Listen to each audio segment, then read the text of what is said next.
feels like the gloves have come off in Mississippi, as Lane Kiffin is not expected to coach Ole Miss during its playoff run. What's up, kinfolk? It's RJ Young. I am not on a step mill.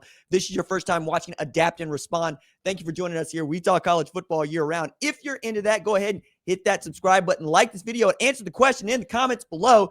Do you think that Ole Miss made the right decision to not allow Lane Kiffin to coach Ole Miss during its playoff run? News first reported by Matt Zenitz at CBS Sports, does a great job. What we thought it was trending toward after how this thing has gone down the last 48 hours. Pete Golding is going to act as the interim head coach for Ole Miss. I think that means that Charlie Weiss is going to be calling the plays, and you mostly are being able to keep the staff intact for the time being as Ole Miss tries to go chase a national championship. Also puts Pete Golding in a position to probably be elevated to the head coach position. And while Pete Golding has not had a great run as defense coordinator at Ole Miss or at Bama for that matter, when he was at UTSA, he was outstanding. He was a guy that did a lot of simulated pressures. He learned a lot under Ron Roberts, got Ron Roberts basically back in the mold. Ron Roberts, who also tutored Dave Aranda, among others, created Marcus Davenport at UTSA, who was a first-round pick and great sack master, great player for the Saints there for a while. I liked this. Now that it ain't got nothing to do with what I like now, but I thought that Lane Kiffin should have been the guy that was coaching Ole Miss through the playoff run, and then he botched that. Like, the reason I changed my opinion on this is, frankly, because Lane Kiffin did not handle this correctly. I thought that if he had handled this correctly, and if he had shown the proper kind of, loyalty is the wrong word, I would say courtesy to Ole Miss and treating them right, maybe they would have allowed this. But then you have this other school of thought is that you cannot allow another head coach to coach your team. And I get that.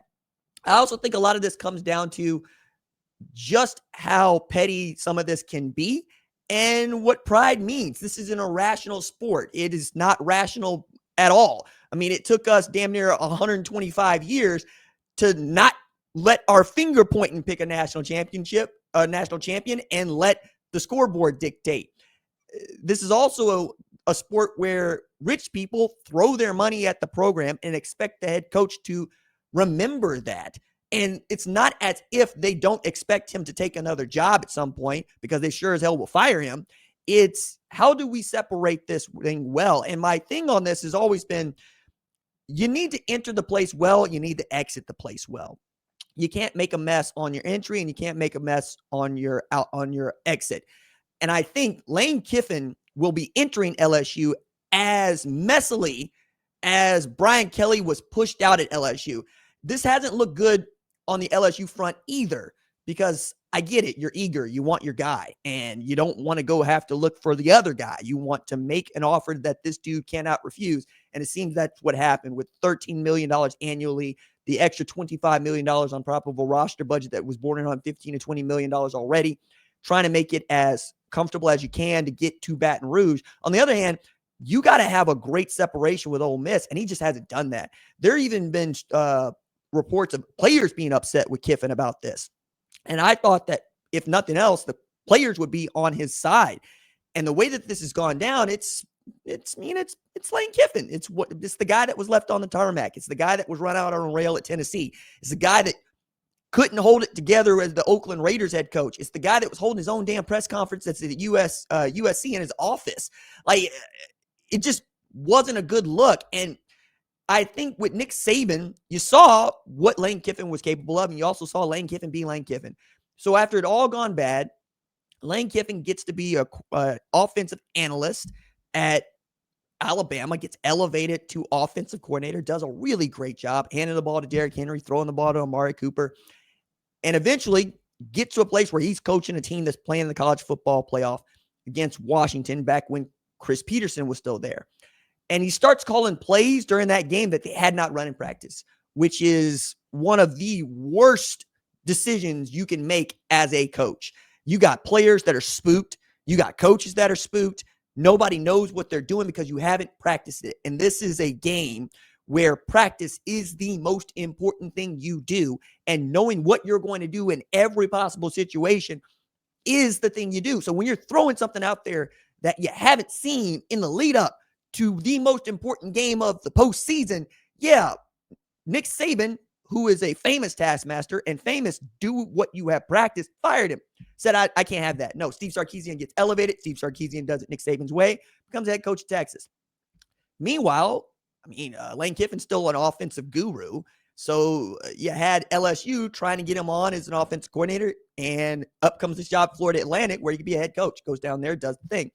Leaves Florida Atlantic in a way that most G6 coaches get to leave, which is say, I'm going to take a Power 4 job. You're seeing what the cycle has done now with Alex Galesh, with John Summerall, with Eric Morris, with Ryan Silverfield.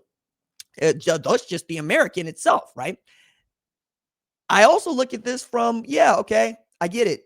You're not going to let him coach the team. And I think that he would want to coach the team. It's the best Ole Miss team that it is the best Ole Miss team that has fielded in the modern era. And I think for me, the modern era starts in 1970 with integration. But if you want to take it all the way back to Johnny Vaught, I would say how many 11-win seasons did he have, right?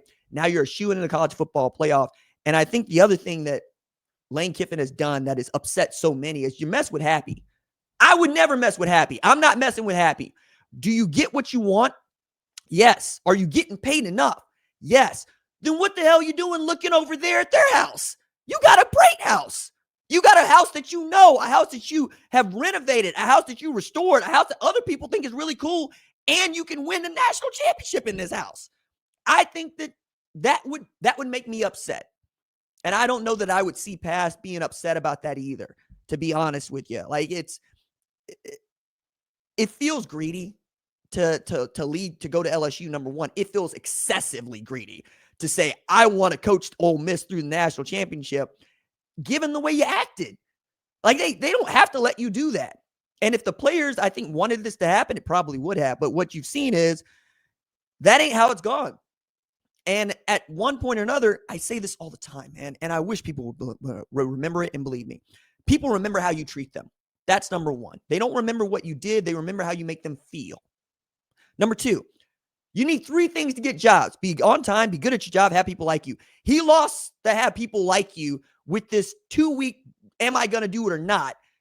Because as it kept going, anybody that had any information at all said he's going to LSU.